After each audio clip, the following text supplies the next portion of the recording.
May mga laban sa buhay na hindi mo alam na sinasalihan mo na. Walang sigawan, walang suntukan.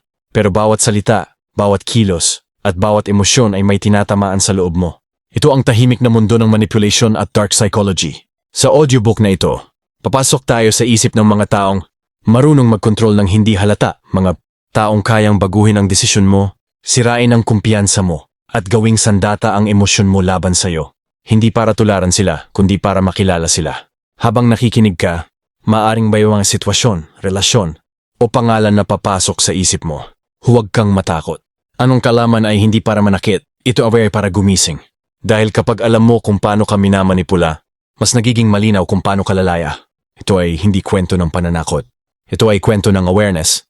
At sa sandaling maintindihan mo ang dark psychology, isang bagay ang magbabago. Hindi ka na madaling kontrolin kailanman. Number 1. Understanding manipulation, the invisible control. Ang manipulation ay hindi laging halata. Hindi ito palaging sigaw, utos, o pananakot.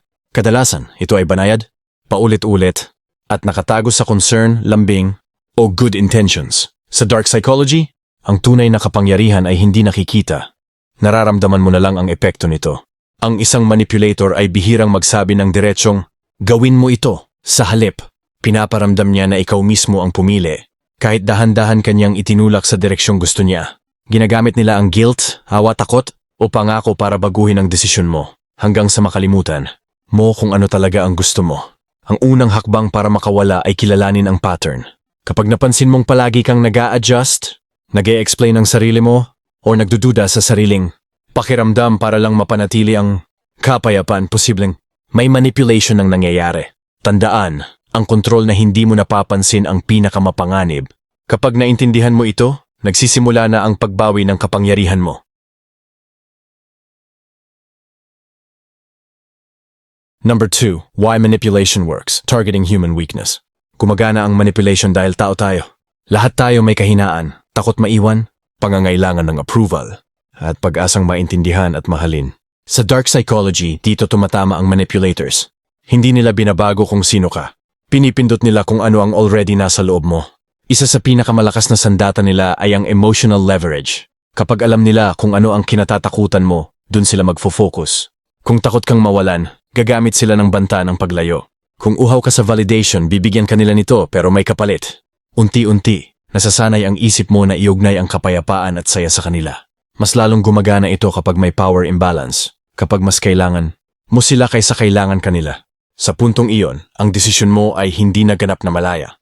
Kaya mahalagang tandaan, ang manipulasyon ay hindi dahil mahina ka, kundi dahil may mga emosyon kang ginagamit laban sa'yo. Kapag alam mo kung paano ito gumagana, mas madali mo nang putulin ang siklo.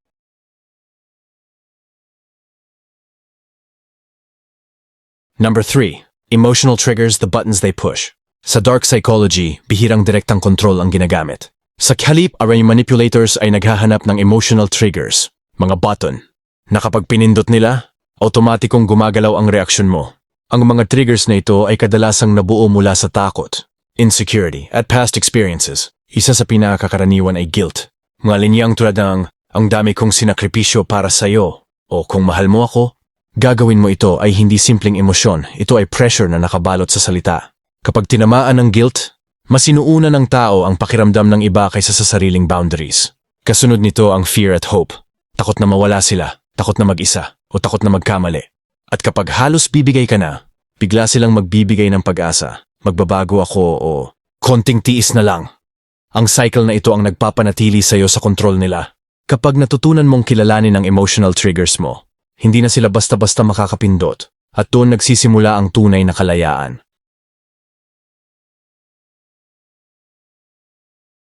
Number 4. Gaslighting, when your reality is slowly rewritten. O ang gaslighting ay sisam sa pinakamapanganib na anyo ng manipulation dahil hindi nito direktang sinasaktan ng katawan, binabago nito ang isip. Sa dark psychology, ang layunin ng gaslighting ay pagdudahin ka sa sarili mong alaala, emosyon at pag-unawa sa nangyayari hanggang sa mawalan ka ng tiwala sa sarili mo. Nagsisimula ito sa maliliit na bagay. Sensitive ka lang. Hindi ko sinabi yan. Ikaw lang ang ganyan mag-isip. Paulit-ulit, tahimik at dahan-dahan. Hanggang sa isang araw, imbes na magtiwala sa sarili mong pakiramdam, Naghahanap ka na ng kumpirmasyon mula sa kanila. Kapag umabot ka sa puntong nagtatanong ka ng, baka ako nga ang mali. Kahit malinaw ang nangyari, doon nagsisimula ang pagkawala ng kontrol mo sa sarili.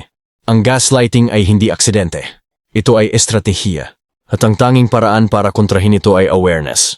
Kapag alam mong ang realidad mo ay hindi negotiable at ang nararamdaman mo ay valid, bumabagsak ang kapangyarihan ng gaslighter. Tandaan, ang taong gustong kontrolin ka ay unang sisirain ang tiwala mo sa sarili. Kaya ang unang depensa mo ay paniniwala sa sariling isip at damdamin.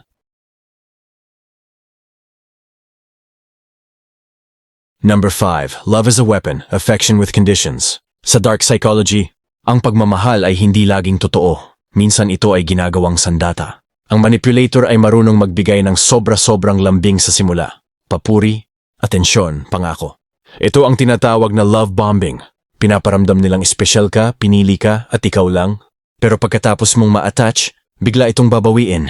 Biglang lalamig, magiging distant, o mawawala ng walang paliwanag.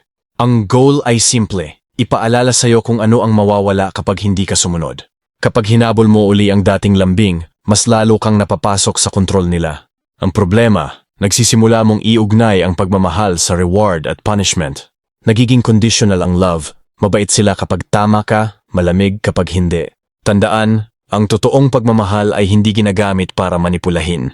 Kapag ang affection ay may kapalit na takot, guilt o pagsunod, hindi na ito love, ito ay control.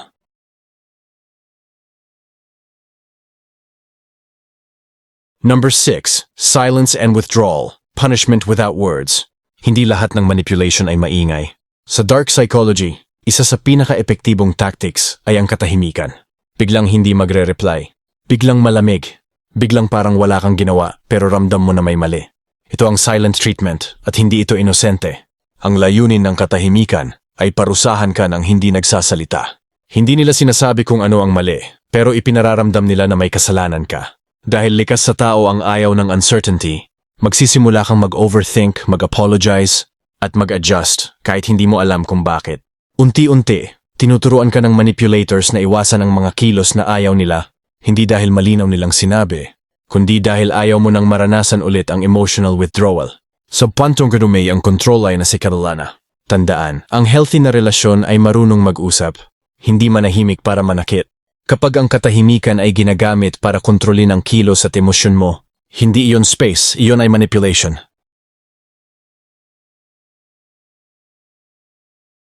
Number 7. Creating dependency, making you feel you can't leave. Isa sa pinakadelikadong layunin ng manipulation ay ang gawing dependent. Ka, emotional, mental o kahit practical. Sa dark psychology, hindi ka nila ikukulong. Kukunin nila ang pakiramdam na kaya mong mabuhay nang wala sila. Unti-unti itong ginagawa. Pinaparamdam nilang sila lang ang nakakaintindi sa'yo. Sila lang ang nandyan kapag may problema ka. At kapag may ibang taong gustong pumasok sa mundo mo, dahan-dahan nila itong sisirain sa pamamagitan ng selos, duda o paninira hanggang sa lumiit ang mundo mo at umiikot na lang sa kanila. Kapag dependent ka na, ang pag-alis ay nagiging nakakatakot. Hindi dahil mahal mo sila, kundi dahil natatakot ka sa kawalan. Sa puntong iyon, ang relasyon ay hindi na choice. Ito ay survival. Tandaan, ang taong totoong nagmamahal ay tinutulungan kang tumayo sa sarili mong paa. Hindi tinuturuan kang hindi na kayang tumayo nang wala siya. Kapag naramdaman mong lumiit ka imbes na lumakas, posibleng may dependency trap na nangyayari.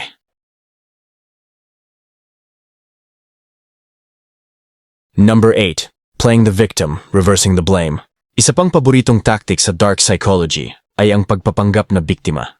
Kapag sinubukan mong mag-open up tungkol sa nasaktan ka o may mali silang ginawa, bigla nilang babaligtarin ang sitwasyon. Sila na ngayon ang kawawa at ikaw ang masama. Mga linyang maririnig mo. Ako na nga ang laging umaintindi.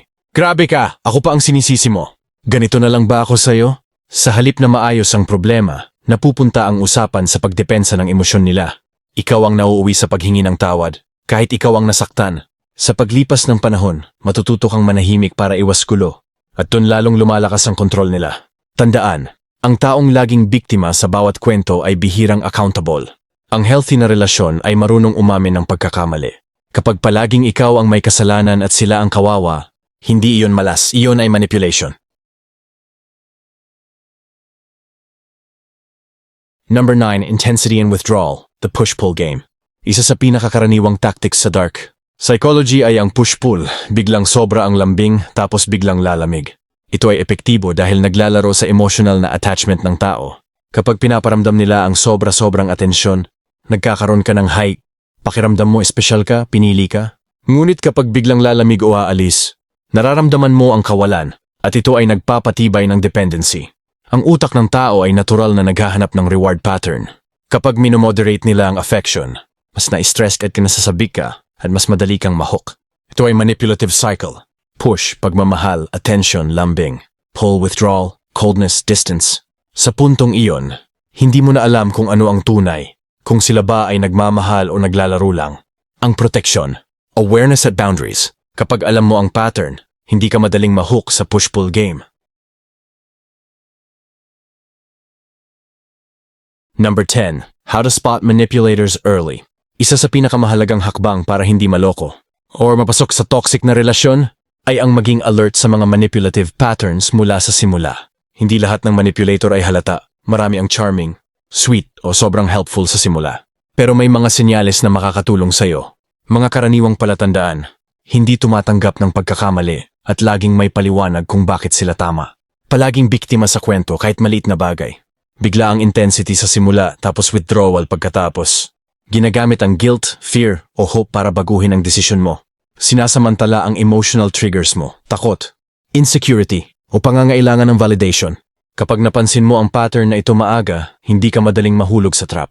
Ang intuition mo ay hindi random, ito ay babala mula sa subconscious mo. Sa dark psychology, ang awareness ang unang depensa. Kapag alam mo kung ano ang hinahanap nila at paano nila ginagamit ang emosyon, mulaban sa'yo, mas nagiging malinaw ang mga hangganan mo. Tandaan, ang kaalaman ay kapangyarihan at sa oras na kilala mo ang manipulators, nawawala ang kanilang kontrol sa'yo.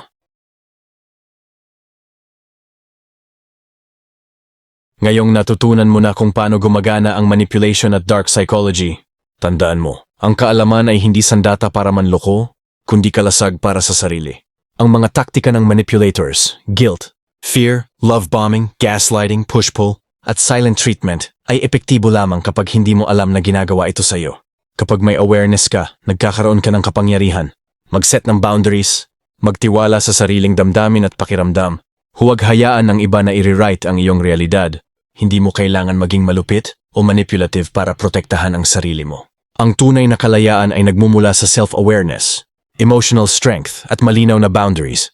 Sa bawat pagkakataon na nauunawaan mo ang dynamics ng dark psychology, mas nagiging mahirap para sa iba na kontrolin ka. Ang tandansiyang taong marunong umalis ay mas malakas kaysa sa taong nananatili sa ilalim ng kontrol ng iba. Panatilihin ang kaalaman, panatilihin ang alertness, at higit sa lahat, panatilihin ang tiwala sa sarili mo. For more video, please subscribe to my channel Psychology Trap Breaker. Huwag kalimutan na mag-like and share. Maraming salamat sa masugid kong manonood at sa mga solid kong subscribers.